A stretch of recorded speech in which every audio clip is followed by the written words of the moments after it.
Ethan Cole had learned to live in the quiet corners of other people's worlds. Long before he was a janitor pushing a mop down endless corporate hallways, he had been a husband, a father, a dreamer. Life had stripped away almost all of that except the father part, and even that felt like something he was constantly fighting to protect. Every night, after tucking his son Liam into bed and whispering promises of better days, he put on his dark blue uniform, grabbed his worn-out gloves, and stepped into the towering building that belonged to people who lived in a galaxy he would never touch. Hale Corp wasn't just any company, it was a universe of ambition, power, money, pressure, and polished shoes that never had scuff marks. People here didn't notice Ethan unless he blocked their path while cleaning. And even then, they walked around him like he was a misplaced object. But Ethan didn't mind. He had one goal: survive long enough to give Liam the childhood he deserved. Love was a luxury he no longer thought belonged to men like him. It was close to midnight when he got the call from floor 52. A pipe had burst, flooding the executive break room, and the night manager was panicking. "Get up there ASAP, Cole," the manager said. "CO's on that floor. Don't mess this up." Ethan hurried to the elevator with his toolkit, expecting the usual silence and emptiness. But when the doors opened, he immediately sensed something different. The lights were dimmer, almost intimate, and there was a strange tension in the air, like a storm had passed but left its grief behind. Then he saw her, Aurora Hale, the youngest CEO in the history of Hale Corp, the woman whose face appeared on business magazines, investor panels, and international conferences, was standing barefoot on the wet carpet. Her heels were discarded like broken intentions near her desk, and her black tailored suit, normally crisp and perfect, was wrinkled. Her hair, usually in a sleek twist, hung loosely around her face. Makeup streaks hinted she had rubbed her eyes one too many times. She looked utterly unlike the untouchable powerhouse the world believed she was. Ethan froze, unsure if he should announce himself. But she turned toward him anyway, her expression startled and vulnerable. "Oh, you're here," she said quietly. "I didn't expect anyone this late." "Got the call about the leak," Ethan replied, stepping carefully around the puddle. "You okay, ma'am?" She let out a weak, almost embarrassed laugh. "I'm fine. Just a long day." She wrapped her arms around herself, something defensive and small in the gesture that didn't match the authority she was known for. "You don't need to worry about me. Please just fix it." He nodded, kneeling beside the water-stained wall panel. As he removed the screws, he kept glancing at her. Not because she was beautiful, though she was, but because she looked human, painfully so. Her breathing was unsteady, her eyes distant, her shoulders tense as if holding up something far heavier than a corporation. "You're working late," he observed gently. "I'm always working late," she murmured, lowering herself onto the edge of her desk. "Today my board told me they're considering a vote to remove me. Too emotional, they said.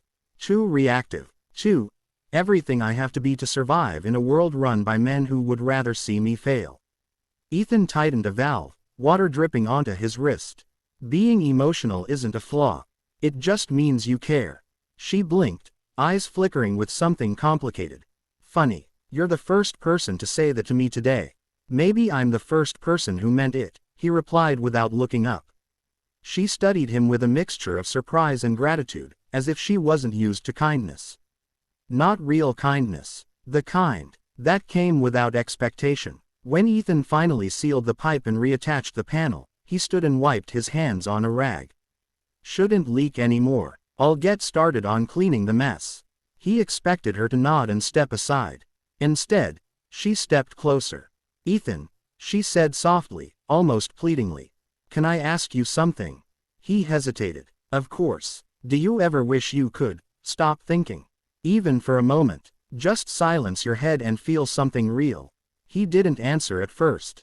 Because he did. Every single day. The stress of bills, the fear of failing his son, the memories of a marriage that ended in tragedy, all of it kept him awake at night. "Yeah," he admitted. "More than you know." She took a slow step forward, her eyes locked onto his with a raw, aching intensity. "I'm tired of being strong," she whispered. "I'm tired of pretending I'm fine. I'm tired of being alone." He swallowed hard. You're not alone. Her voice dropped to a breath. Then prove it. Before he could process what she meant, she reached up, gently touching his jaw with trembling fingers. His heart lurched. Time slowed. Everything. The lights, the sound of the AC, the city far below, faded. Kiss me, she whispered. Don't think. Just do it. Ethan's pulse roared in his ears. He knew the weight of what she was asking. She wasn't herself right now. She was cracked open, exhausted, vulnerable. And while part of him wanted nothing more than to ease her pain, another part of him whispered caution. He could lose his job, his dignity, everything. And she could wake up tomorrow regretting it in ways that would haunt them both. Aurora stepped closer, so close he could feel her breath. Please, she whispered again. Just once. Let me feel something real. And in that moment, Ethan made a decision that shocked her, and would soon shock the entire company. He didn't kiss her. He gently took her hands and lowered them from his face. Aurora. Not like this. Her breath hitched, her expression collapsing into disbelief. What do you mean? She asked, her voice cracking. I'm not rejecting you, he said softly. I'm protecting you. Part 2. For a moment, Aurora stood there trembling, her eyes searching his face for mockery, pity, anything. But all she found was sincerity, gentle, steady, unwavering sincerity. She took a step back, hugging herself again, her embarrassment flooding her cheeks. I misread everything, she whispered. Of course you wouldn't want. Aurora, he interrupted, I didn't say I didn't want to. The admission froze her. I just don't want your first real moment of being human in months to be something you regret, he continued. You deserve better than a kiss you'll blame yourself for tomorrow. Her eyes filled with tears, not of sadness, but of something far deeper. Recognition, maybe, respect. No one talks to me like you do, she murmured. Maybe no one sees you like I do. The silence between them softened. The tension slowly dissolved as she exhaled, long and shaky. Ethan grabbed a mop and bucket, cleaning while Aurora quietly watched. Something in her gaze had changed. Less desperation, more clarity. Thank you, she finally said. For what? For saying no when I didn't know how to ask for help. He offered a small smile. Anytime. The next morning, the building erupted in whispers. Aurora Hale stormed into the boardroom with fire in her stride and ice in her voice. Unknown to anyone but Ethan, the papers he found shoved behind the broken wall panel had exposed a board member falsifying financial projections to sabotage her leadership. With calm fury, she laid out the evidence. Within minutes, the man was stripped of his position and escorted out. Aurora remained CEO.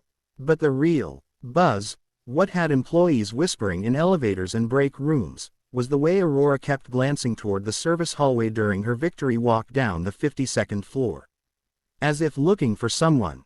As if grateful to someone no one would ever expect. And that someone was Ethan.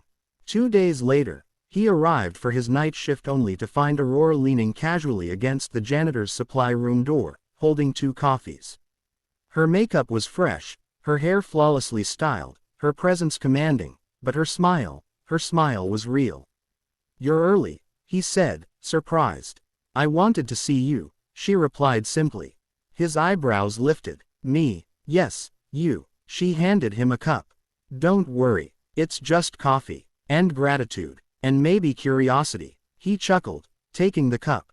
Curiosity? You turned me down, she smirked. Do you know how many men have done that in my entire life?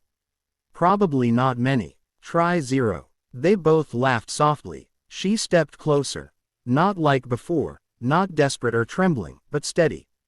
Grounded. The other night, I wasn't myself, she said.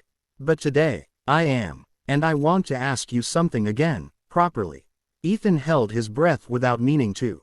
She ran her fingers lightly along her sleeve, the only sign of nerves. Kiss me, she whispered, not because I'm broken, but because you want to. No pressure, no panic, no board meetings, just 2 people who finally breathed again. This time, Ethan didn't hesitate. He set the coffee down, reached out, and gently took her by the waist. Aurora leaned in slowly, eyes soft, lips parted in invitation. Their kiss was unhurried, warm, deep enough to shake something loose inside both of them. Not a collision, but a connection. When they finally separated, Aurora's forehead rested lightly against his. "So," she murmured, "does this make it harder or easier to ask you to dinner?" He smiled. "Easier. Definitely easier." "Good," she whispered. "And I have one condition," he added. "Oh, already negotiating with your CEO. It's important." "Name it." "I get to bring my son dessert." Aurora laughed, an unrestrained, melodic sound that echoed down the hallway. "Deal," she whispered. From that night forward, their story grew in secret places, the quiet corners of empty offices, the soft glow of late-night messages, the way Aurora's eyes found Ethan in every crowded room. And though rumors buzzed around the company, no one truly knew the truth. The CEO didn't fall because she was weak. She rose because someone finally held her with honesty. And the janitor didn't hide because he was small. He stepped into her world because she chose him with her heart, not her title. And all of it began with the moment he didn't kiss her. So that when he finally did, it meant everything.